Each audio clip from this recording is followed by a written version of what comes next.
지난주에 살펴보았듯이 이제 이 바울 일행이 이제 선교 여행을 떠납니다. 그런데 선교 여행을 간 지 얼마 안 돼서 이 바보라고 하는 곳에 이르러서 서교 총독 바울을 전도하고, 그리고 나서 다시 떠납니다. 그리고 떠나서 이제 뭔가 착착착착 좀 이루어졌으면 좋겠는데 이루어지는 게 아니라 문제가 또 다시 일어납니다. 오늘 13절에 보면 이렇게 되어 있습니다. 바울과 및 동행하는 사람들이 바보에서 배 타고 밤빌리아에 있는 버가에 이르니 요한은 그들에게서 떠나 예루살렘으로 돌아갔다, 이렇게 표현하고 있습니다. 이 바보에서 떠나서 어디로 갔냐면 버가라고 하는 이 밤빌리아 지역에 있는 버가라는 곳에 이르러서 요한이 돌아갔음을 우리에게 이야기를 해줍니다. 이 요한이 왜 돌아갔는지 혹시 여러분 아시는 분 계십니까? 들어보신 분 있으세요? 성경 어디에도 기록되어 있지 않습니다. 그래서 사람들은 그냥 추정할 뿐이에요. 그래서 학자들은 한 4가지로 추정을 합니다. 첫 번째는 이 요한이 이 선교 여행이 너무 힘들어가지고 이거 도저히 내가 감당할 게 아니다 싶어서 돌아갔다는 사람이 있고, 그리고 또 어떤 사람은 이 팔은 안으로 굽는다고, 이 요한이 누구의 친척이죠? 바나바의 친척입니다. 그러면 본인이 볼 때 바나바가 조금 주도적인 역할을 했으면 좋겠는데, 이 바나바가 주도적인 역할을 하는 게 아니라 누가 주도적인 역할을 합니까? 바울이 하는 겁니다. 그러니까 괜히 이 마음에 안 드는 거죠. 그래서 돌아갔다고 말하는 학자들도 있습니다. 그리고 또 어떤 학자들은 뭐라고 얘기하냐면, 이 바울이 누구를 대상으로 주로 사역을 했냐면 이방인들을 대상으로 주로 사역을 했습니다. 그런데 이 마가 요한은 유대인이었습니다. 그렇기 때문에 그게 마음에 들지 않는 거예요. 이렇게 말하는 학자들도 있습니다. 그리고 4번째, 저는 여기에 조금 더 비중을 두는데요. 이 바울 일행이 이 버가에 이르러서 바울이 질병을 얻은 겁니다. 그래가지고 이 바울의 질병을 보고 이 요한이 이건 내가 감당할 게 못 되는구나 하고 돌아갔다고 말하는 학자들도 있습니다. 이걸 어떻게 추정하냐면, 이 바울 일행이 오늘 여기 간 비시디아 안디옥이라고 하는 이 지역이 어느 지역이냐면 갈라디아 지역입니다. 갈라디아 도청 소재지가 있던 곳인데, 그래서 바울이 나중에 이 갈라디아 지역으로 갈 때 어떤 일이 있었는지를 우리가 추리해 보면 이 당시에 왜 이런 어려움이 있었는지를 알 수 있어요. 그게 어디 나오냐면 갈라디아서 4장에 나옵니다. 한번 찾아보겠습니다. 갈라디아서 4장 13절 14절입니다.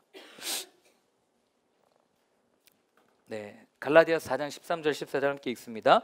내가 처음에 육체의 약함으로 말미암아 너희에게 복음 전한 것을 너희가 아는 바라.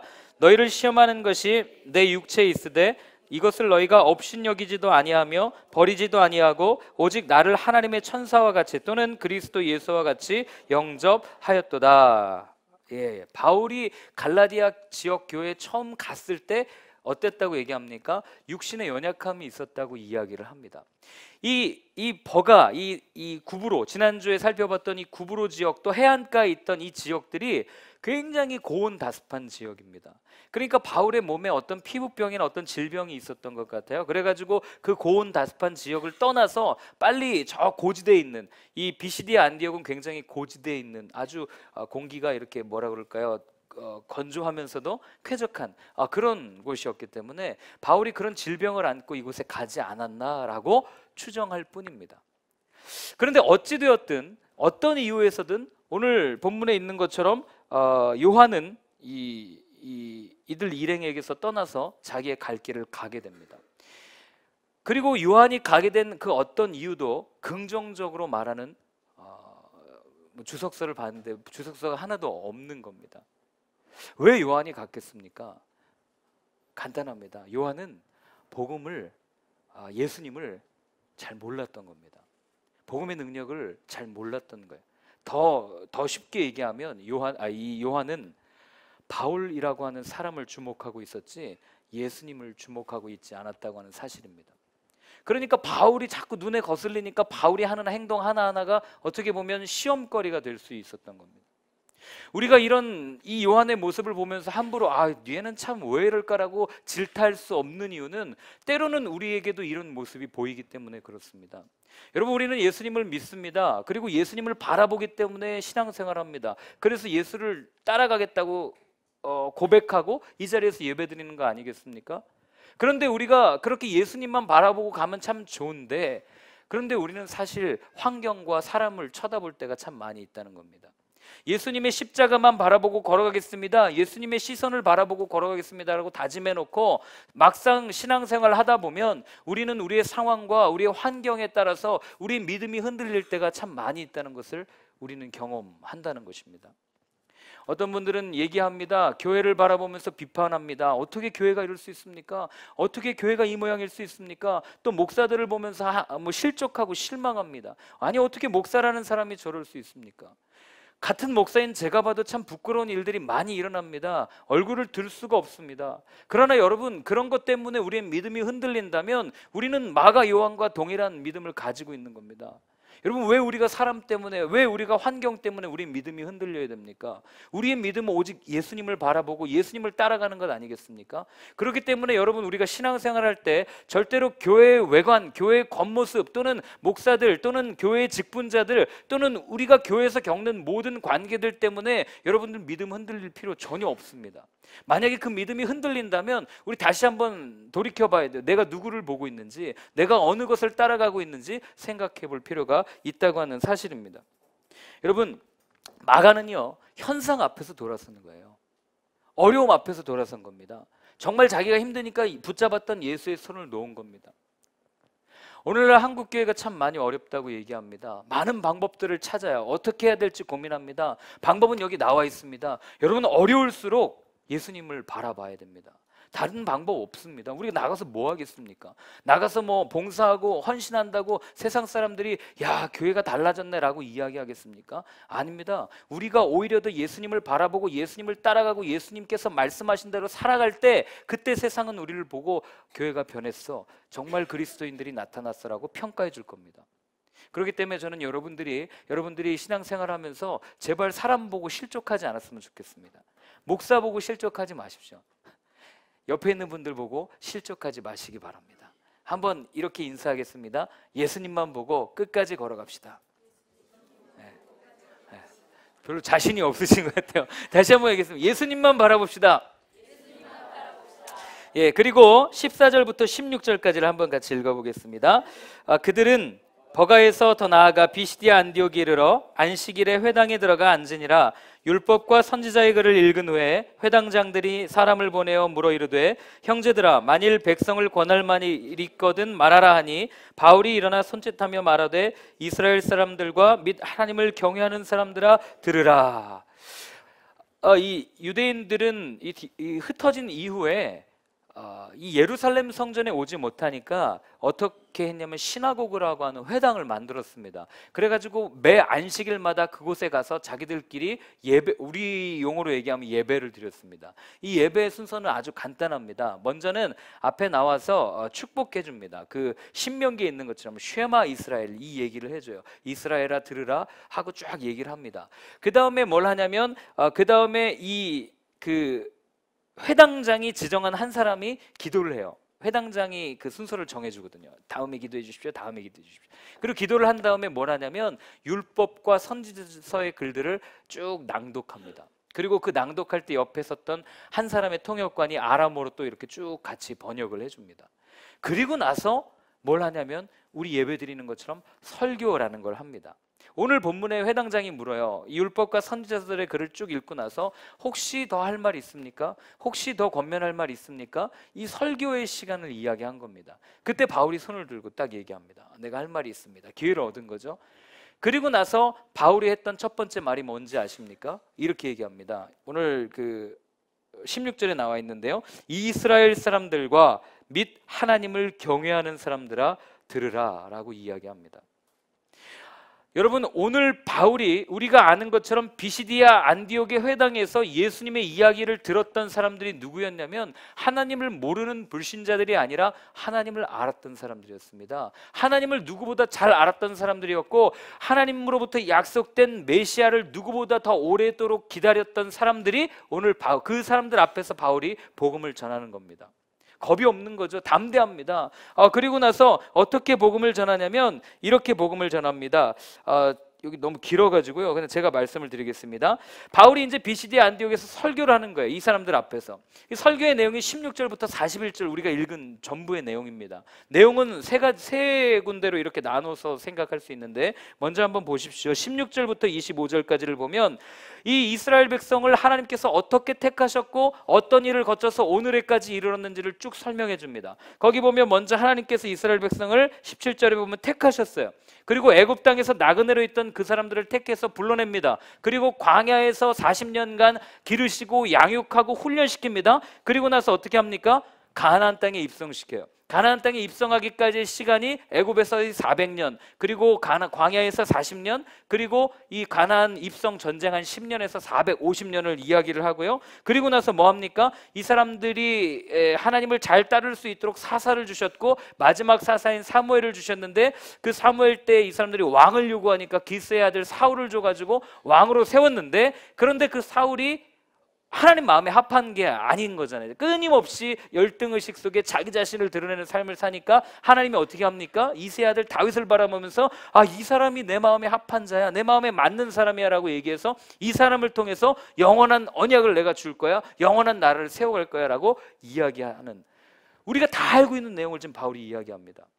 그런데 여러분, 여기까지 이 바울이 얘기하는 이 다윗 때까지의 놀라운 특징이 한 가지 뭐냐면, 하나님께서 모든 것을 주도적으로 이끌어 오셨다는 것을 이 바울은 본문에서 의도적으로 드러냅니다. 어떻게 드러내냐면, 오늘 여기 보면 주어가 딱 하나밖에 없어요.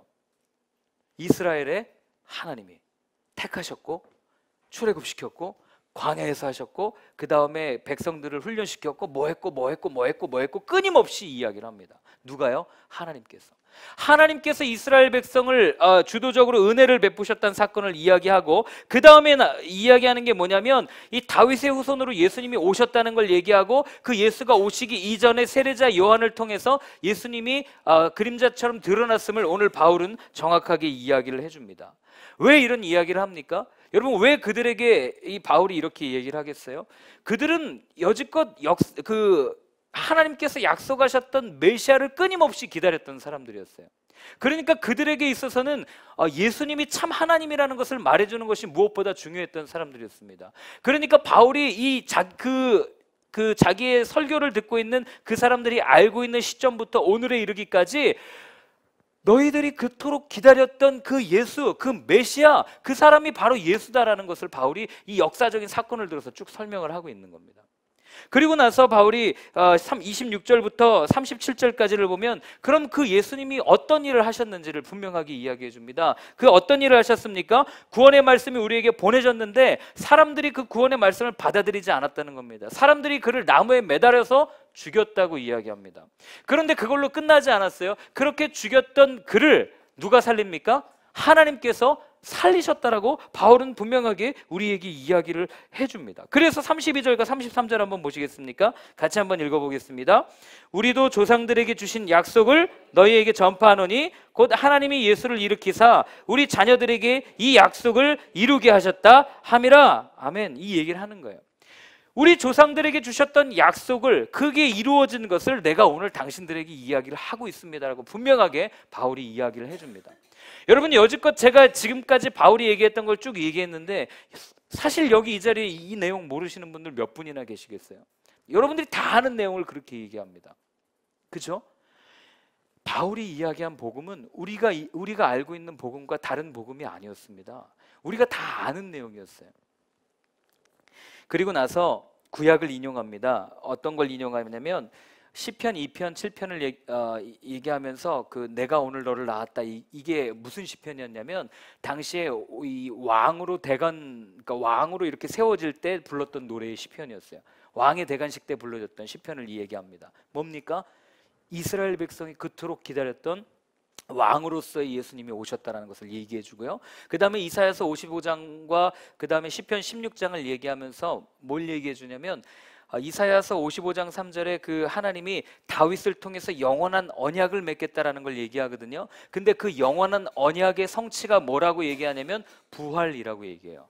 왜냐하면 부활하면 죽지 않잖아요. 영원히 살잖아요. 그러니까 하나님께서 약속하신 그 다윗의 언약이 죽지 않음으로 인해서 영원히 이어지고 있습니다라고 바울이 오늘 증명하면서 이야기를 해줍니다.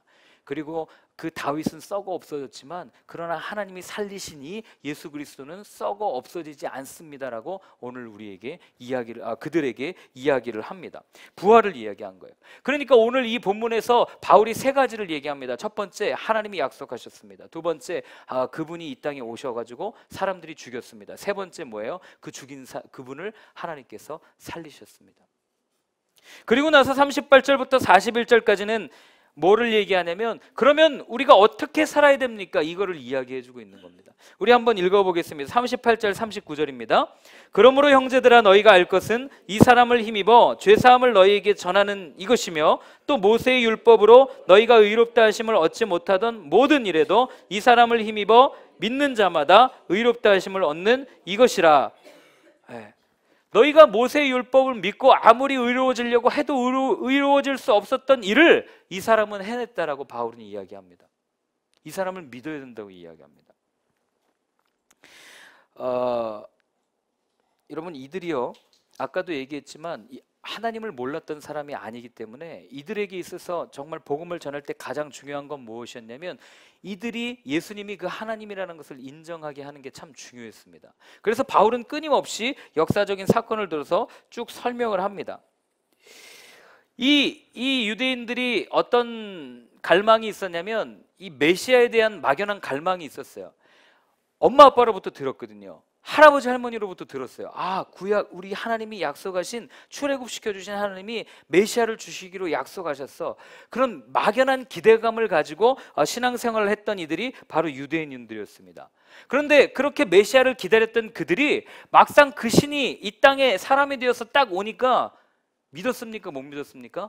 못 믿은 겁니다. 그들이 왜 못 믿었어요? 오늘 본문에 보면 예루살렘에 있는 사람들, 관리들, 그 사람들이 왜 못 믿었냐면, 자기들이 원하는 말을 해주지 않았거든요. 예수님이 본인들이 듣고 싶은 말을 예수님이 해주지 않았기 때문에 그들은 예수님을 십자가에 못 박았습니다. 그리고 나서 어떻게 합니까?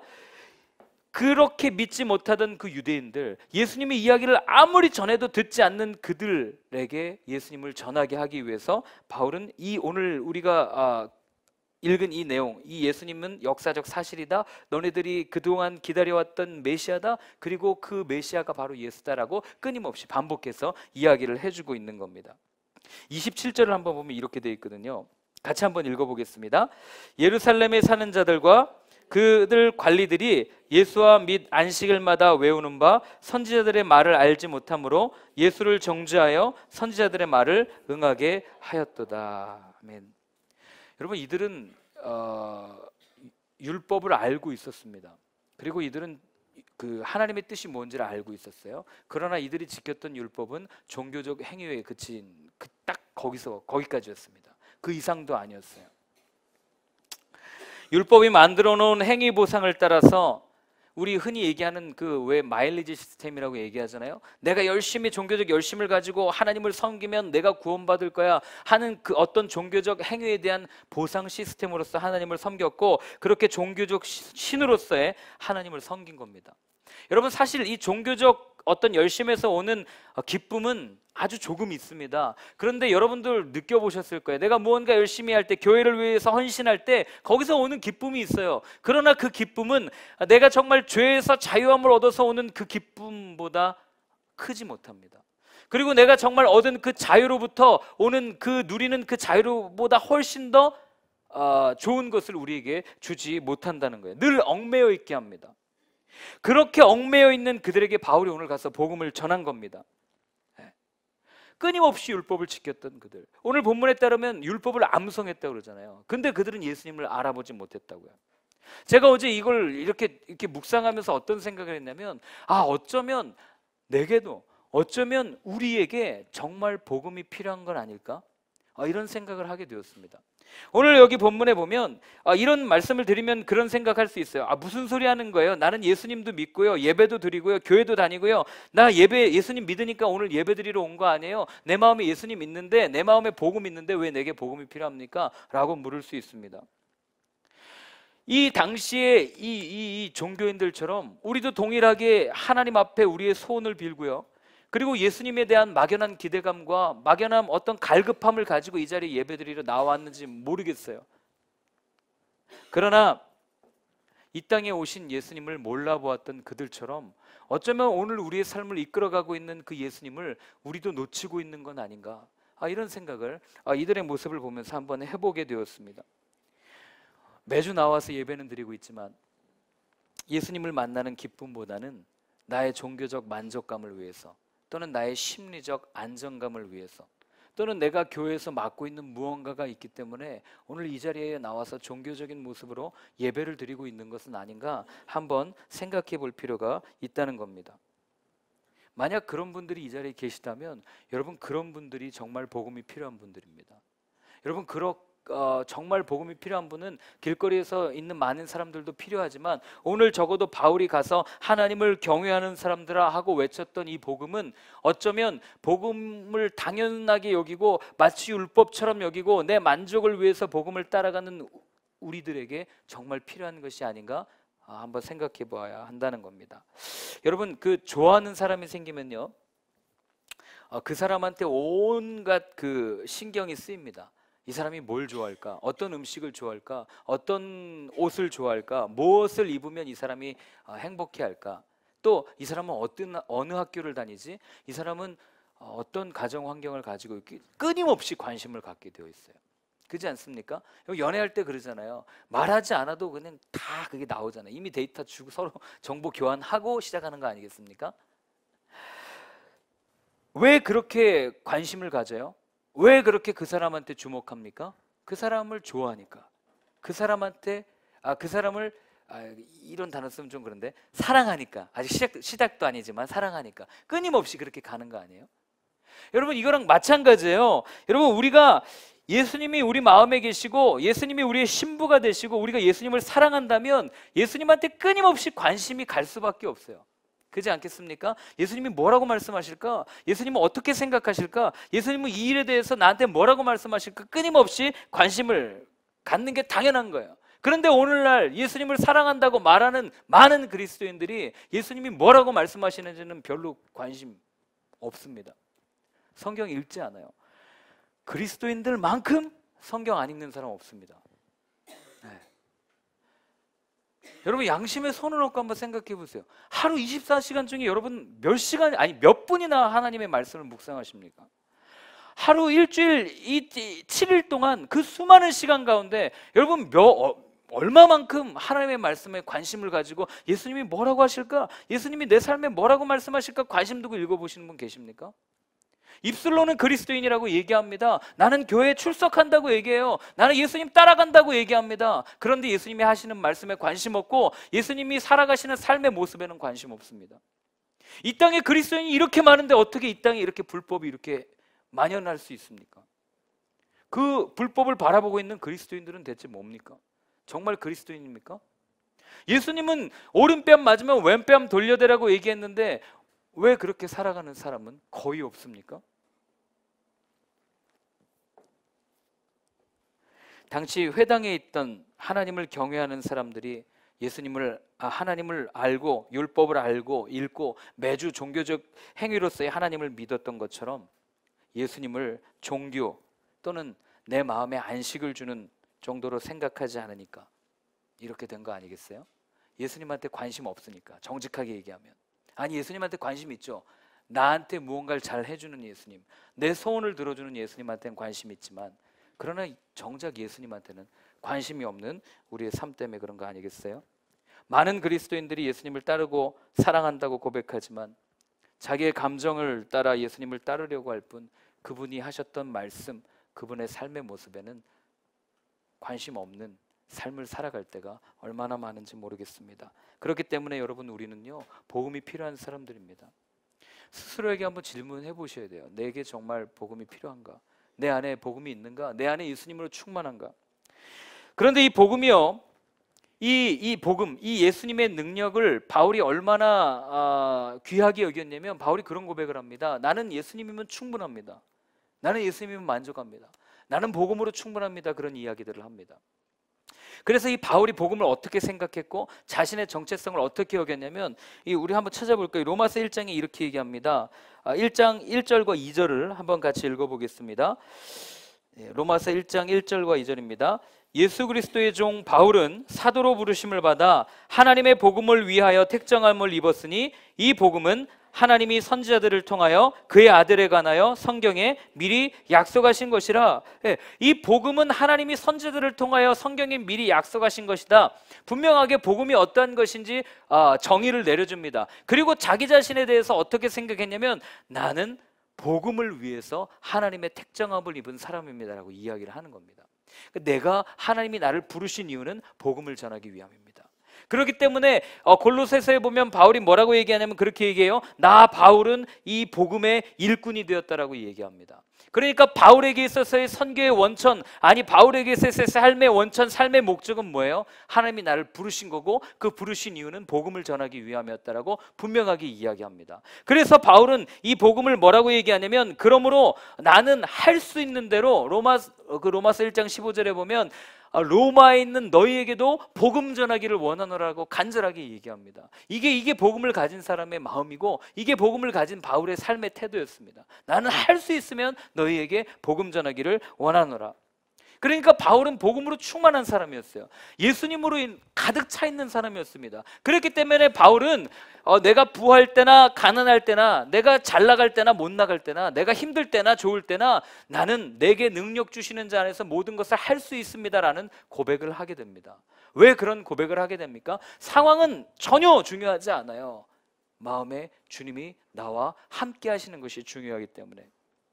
그래서 아까 서두에 말씀드렸습니다. 마가 요한도 끊임없이 상황을 보고 상황 속에서 시험 들고 실족하고 낭망하고 떠났습니다. 그러나 바울은 끝까지 굳건하게 심지를 지킬 수 있었던 한 가지 이유는, 바울은 어떤 일이 있어도, 어떤 상황이 있어도 정말 몇 번 죽을 뻔한 거 여러분 성경에서 읽지 않았어요?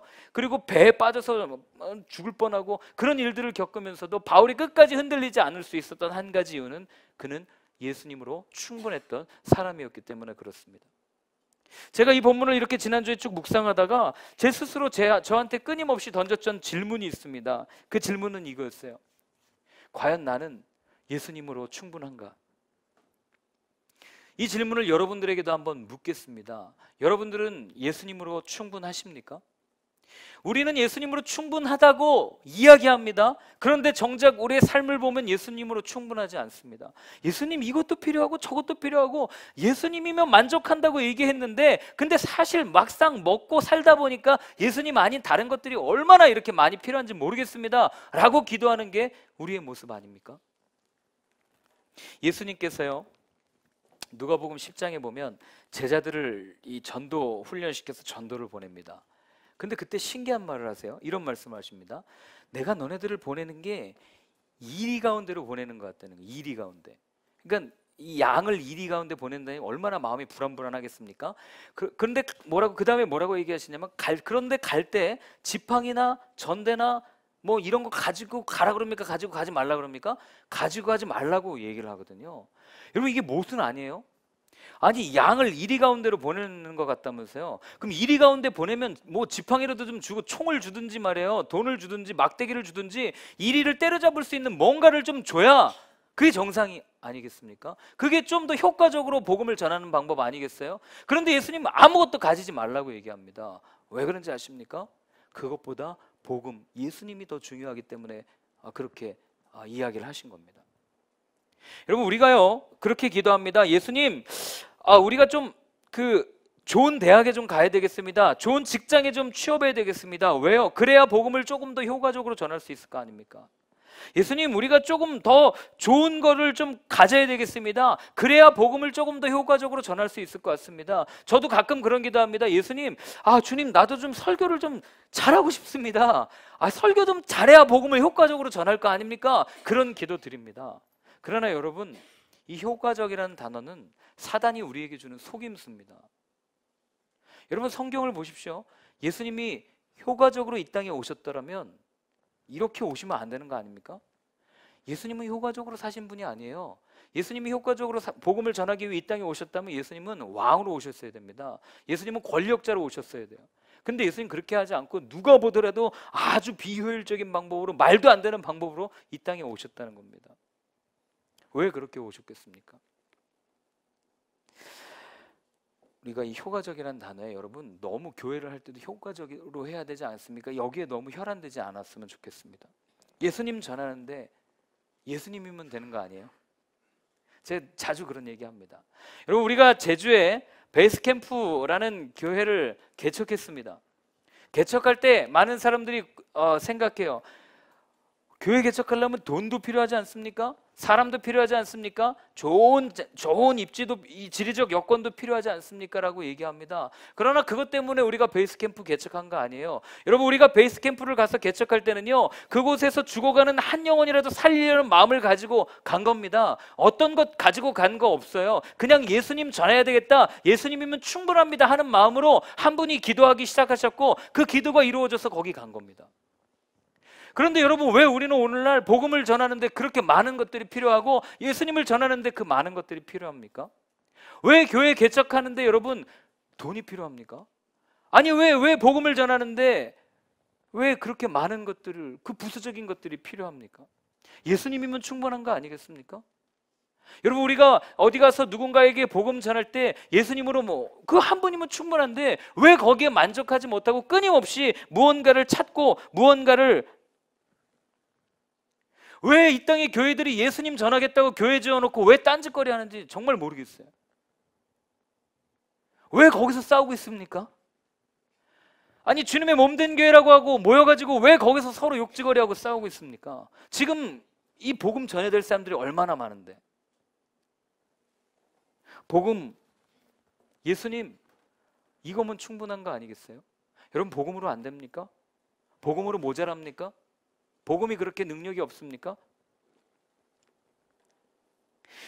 교회 역사 속에서 하나님의 교회들이 예수님을 잃어버리고 복음으로 만족하지 아니하고 끊임없이 세상의 것들을 채우고 세상의 것들을 추구할 때요, 그 시대의 교회들은 하나같이 다 타락했습니다. 하나님의 말씀이 외쳐지지 않았고 예수 그리스도의 복음이 외쳐지지 않을 그때 교회들은 끊임없이 타락했고 많은 사람들은 어둠 가운데로 흩어졌고. 왜 그렇습니까? 예수님만으로 만족하지 못하다고 느껴졌기 때문에. 교회 역사 그런 거 아니에요? 중세시대 왜 그렇습니까? 끊임없이 교회는 크게 지어놨죠. 화려합니다. 유럽 여행 가보세요. 교회 얼마나 큰지 모릅니다. 금으로 그냥 도배해놨습니다. 그런데 지금 거기서 예배 드리고 있습니까? 관광지죠. 사진 찍기 바쁩니다. 오늘 본문의 바울도 그렇고, 사실 여러분, 우리가 정말 복음이면 충분합니다, 예수님이면 충분합니다, 이런 고백이 우리 가운데 있어야 되지 않겠습니까? 여러분, 정말 복음이면 충분하십니까? 예수님이면 충분하십니까? 자신 없으십니까? 네.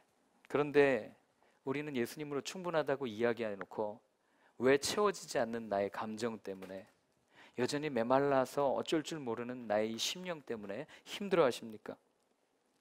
예수를 믿는다고 이야기하면서, 예수를 따른다고 이야기하면서 왜 여전히 내 삶에는 기쁨이 없습니까? 예수님을 잘 모르기 때문입니다. 내 마음 가운데 복음이 있지 않기 때문에, 내 삶 가운데 복음이 외쳐지지 않고 있기 때문에 여전히 나는 나의 것을 따르고 내 것을 채우기 위해서 예수님을 따르고 있기 때문에 우리의 마음 가운데 기쁨이 없는 겁니다. 세상은 말합니다. 예수님을 효과적으로 전하려면 이것도 필요합니다, 저것도 필요합니다. 여러분, 그렇게 말하는 가짜로부터 떠나셔야 돼요. 복음은 우리에게, 성경은 그렇게 얘기하지 않습니다. 성경은 예수님 한 분으로 충분합니다라고 얘기합니다. 초대교회 많은 사람들이 그렇게 순교할 때요, 여러분 뭐 갖고 가서 순교했습니까? 아무것도 가지고 가지 않았습니다. 그들이 만났던 예수님 한 분 가지고 간 거예요. 그리고 가서 전했습니다. 그 전한 복음이 오늘에까지 우리에게까지 이른 겁니다.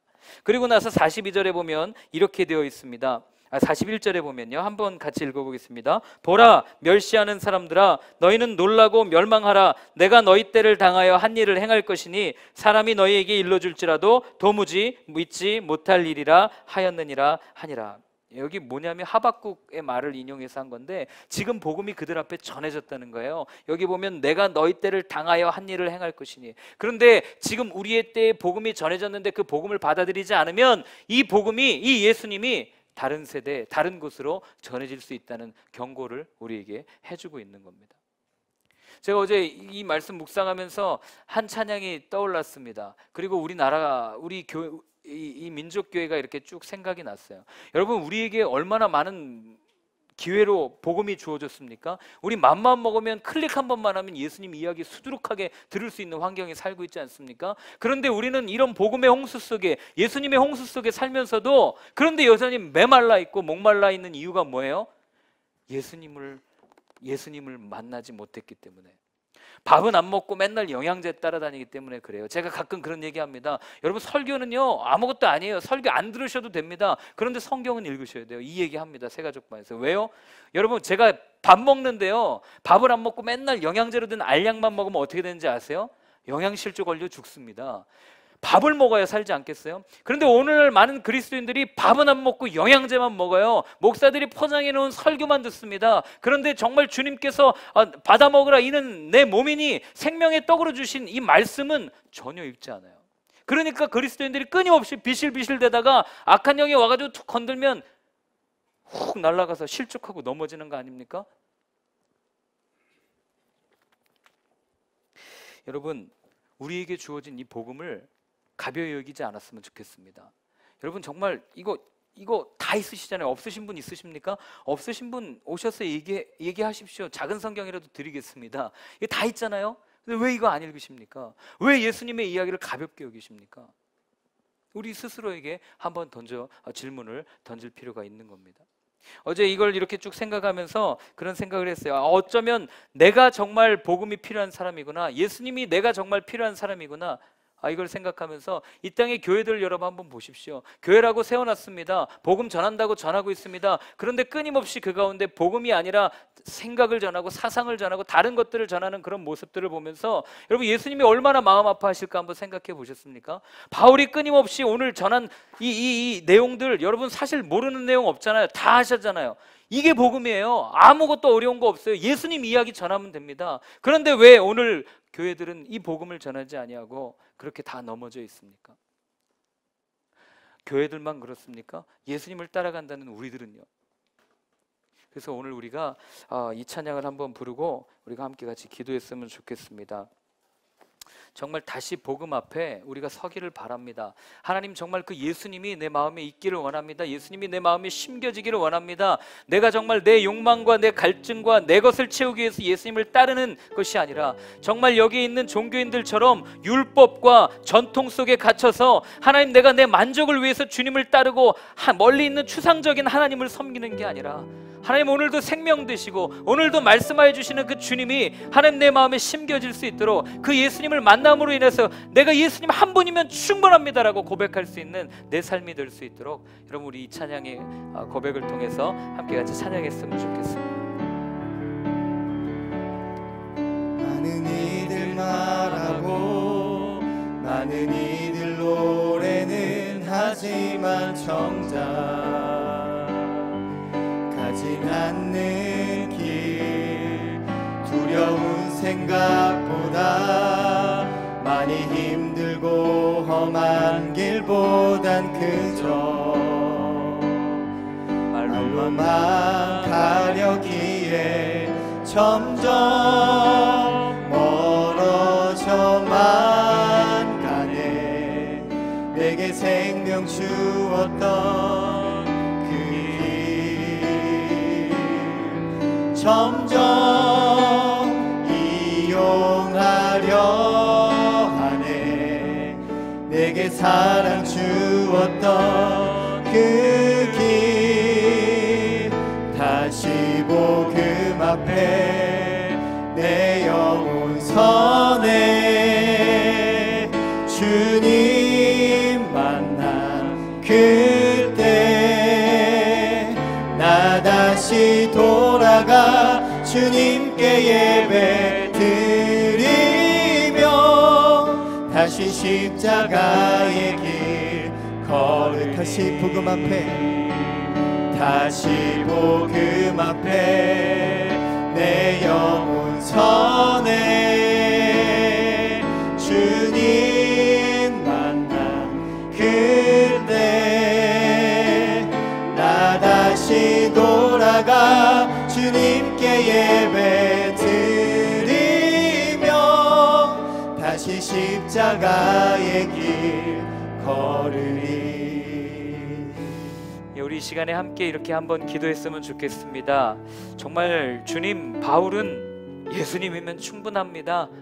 어떤 환경 속에서도, 어떠한 상황 속에서도, 어떠한 현상 속에서도 흔들리지 아니하고 예수님 바라보며 나아갔던 그 바울처럼 하나님, 내가 그런 삶을 살기를 원합니다. 하나님, 정말 끊임없이 현상을 바라보고 상황을 바라보고 넘어지고 실족할 수밖에 없는 나의 마음 주님 앞에 내어드립니다. 주님 바라보게 하여 주시옵소서. 주님이면 만족하게 하여 주시옵소서. 주님 한 분이면 충분합니다. 하나님, 그렇게 고백하고 결단하는 나의 심령이 될 수 있도록 이 시간 여러분 한번 같이 나 자신을 위해서 기도합니다. 아버지 하나님, 그렇습니다. 하나님 아버지, 오늘 정말 바울이 전했던 그 복음, 아버지 하나님, 흔들리지 아니하고 끊임없이 전할 수 있었던 한 가지 이유는 하나님 아버지, 바울은 상황을 보지 않았고 환경을 보지 않았고 나를 구원하여 주시고 나를 위하여 이 땅에 오셨던, 나를 위하여 십자가를 지시고 걸어가셨던 그 주님을 바라보았기 때문입니다. 하나님 아버지, 정말 이 시간 간절히 원합니다. 하나님 아버지, 우리가 정말 그 주님을 더욱더 바라보게 하시고 그 주님을 더욱더 사랑하게 하시고, 주님 사랑하는데 어떻게 주님한테 관심이 없을 수 있겠습니까? 주님 사랑하는데 어떻게 주님의 말씀을 듣지 않을 수 있겠습니까? 하나님 아버지, 그렇게 주님을 사랑한다 결단하고 고백하는 하나님, 우리의 심령이 되어줄 수 있도록 아버지 하나님이여 이 시간에 붙잡아 주시옵소서. 하나님, 혹시 넘어진 영혼들이 있습니까? 하나님, 혹시 실족한 영혼들이 있습니까? 좌절한 영혼들이 있습니까? 주님 아버지, 이 시간 다시 한번 주님께서 그 마음에 찾아와 주셔서 만나 주시옵시고, 하나님, 그 주님을 바라봄으로 인해서 다시 한번 일어설 수 있는 아버지 하나님, 우리가 되어줄 수 있도록 주님 도와주시옵소서. 하나님, 저희들 오늘 결단합니다. 세상의 환경과 상황을 바라보며 끊임없이 넘어지고 실족했던 우리의 모습들, 이제 십자가에 못 박고 주님, 나는 주님이면 충분합니다. 예수님 한 분이면 충분합니다. 주님이면 만족합니다. 고백하며 나아가는 저희들 되어줄 수 있도록 주님 함께하여 주시옵소서. 이제는 십자가에서 우리의 모든 죄를 지시고 우리에게 영원한 생명을 허락하여 주신 예수 그리스도의 크신 은혜와 하나님의 사랑하심과 성령님의 인도하심이 이제부터는 내 만족을 위해서 주님을 따름도 아니요, 내 것을 채우기 위해 주님을 따름도 아니요, 오직 주님만을 바라보며 주님만 사랑하는 그 마음을 가지고 살아가겠다고 다짐하는 이 자리에 계신 모든 분들 위해 이제로부터 영원까지 늘 함께하여 주옵시기를 간절히 축원하옵나이다. 아멘.